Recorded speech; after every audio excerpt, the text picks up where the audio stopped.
What's up guys and welcome to Wall Street Millennial.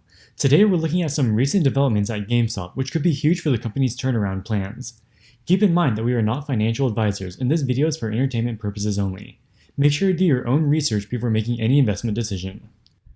On the morning of Thursday, April 8th, GameStop announced the billionaire founder of Chewy, Ryan Cohen, will become the chairman of the board of GameStop. They announced the nomination of 6 different individuals for election to become board members, and the board's intent to elect Ryan Cohen as chairman. This election will take place 2 months from now, on June 9th. Ryan Cohen is an extremely instrumental figure in the dynamics of the business of GameStop, and has pushed for many of the corporate actions that have led to GameStop's stock price increase in the past several months. This includes back in February when GameStop announced the resignation of its CFO, Jim Bell. That move was seen as a catalyst for growth of the company because the old CFO was considered by investors to be stuck in the past and unable to push forward GameStop's growth potential. On that piece of news, GameStop stock more than doubled and started a full month of gains for the stock that rivaled the legendary January short squeeze.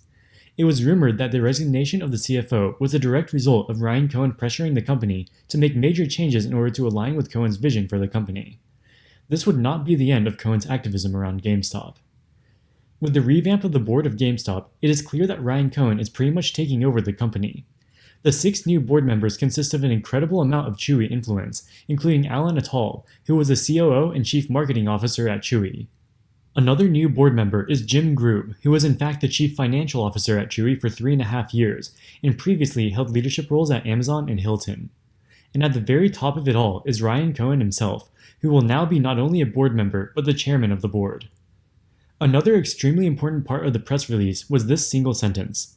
After the board meeting on June 9th, all of the directors of GameStop will be compensated solely in the form of stock. This provides an incredibly strong incentive for the board members to do what is best for GameStop's stock price. One of the things that the billionaire Warren Buffett looks for in a company is good management. A big part of what he means by that is management that is incentivized to do what is best for shareholders. With 100% of director compensation being in the form of stock, the interests of GameStop's management and shareholders will be almost completely aligned. Just 3 days before the announcement of Ryan Cohen's placement as chairman of the board, GameStop announced on April 5th that they would be selling up to 3.5 million shares of stock to be used to accelerate their corporate transformation. It constitutes a so-called at-the-money offering, which means that it will be selling the stock opportunistically at times over the course of the next several months. This is what many experts have said that GameStop should be doing, and will help to give the company the financial firepower to accelerate Ryan Cohen's plans for the company.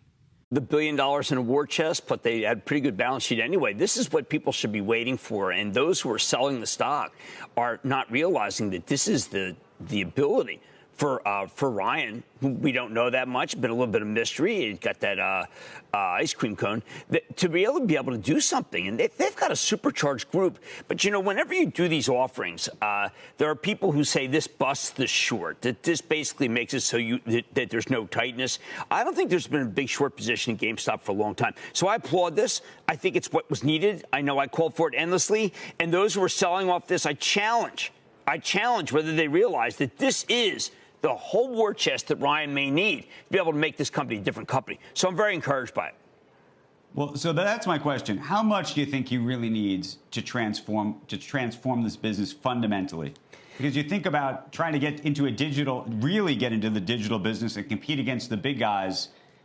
That's billions of dollars, no? Maybe even more. But maybe they've got a plan to be able to do something involving crypto. Maybe they've got a great plan in order to be able to sponsor esports, where they give scholarships to NCAA schools for people who do esports. I've got a lot of different plans for these guys. So far, they've really kind of, let's just say, been mum. But there are lots of things they could do, Andrew, that could reinvent the company, including putting gigantic video game parlors in those malls where the end cap of the mall is empty. So they need the money, but if things work out, it could be huge. They have really an incredible group of people. I can't believe they're able to get them. So now that GameStop has significant dry powder in terms of cash on its balance sheet, and Ryan Cohen has officially been named as chairman, what will the company actually do? In their 2020 10-K filing, they laid out some of the possible growth strategies. They plan to use their available cash to fund their so-called reboot transformation initiatives. Under the reboot initiatives, GameStop will leverage its unique position and brand in gaming to expand their addressable market within the gaming industry.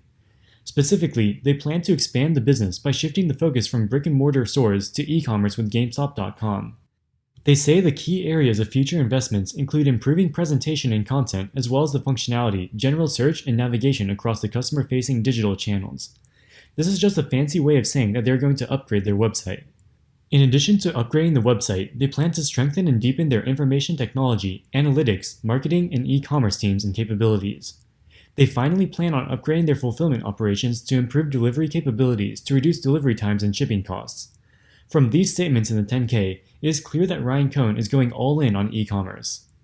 Developing GameStop into an e-commerce powerhouse is no small task, but if anyone can do it, it's Ryan Cohen. He is the founder and former CEO of Chewy, the country's leading pet e-commerce company, which is now worth more than $30 billion. Likely at the direction of Cohen, GameStop has also made some high-profile C-suite hires with extensive expertise in e-commerce. For example, in late March, they hired former Amazon executive Elliot Wilkie as GameStop's chief growth officer. Elliot held multiple senior-level roles at Amazon, including director of private label brands. A private label product is one that a retailer gets produced by a third party but sells under its own brand name. The fact that they hired someone with private label experience may be indicative that GameStop may plan to start selling private label products themselves. This means that they may eventually start rolling out GameStop-branded gaming peripherals such as keyboards, mice, and headsets. They also may start focusing more heavily on PC games. They recently started a promotion for PC gaming peripherals such as routers and monitors. This could be a new growth opportunity for the company to expand away from their traditional focus on console games. GameStop already has a significant e-commerce business to build upon. In the third quarter of 2020, their online sales increased 433% and made up about 25% of their total sales. This is already a big improvement from the historical level of mid-single digits e-com penetration. They also rolled out same-day delivery for online transactions.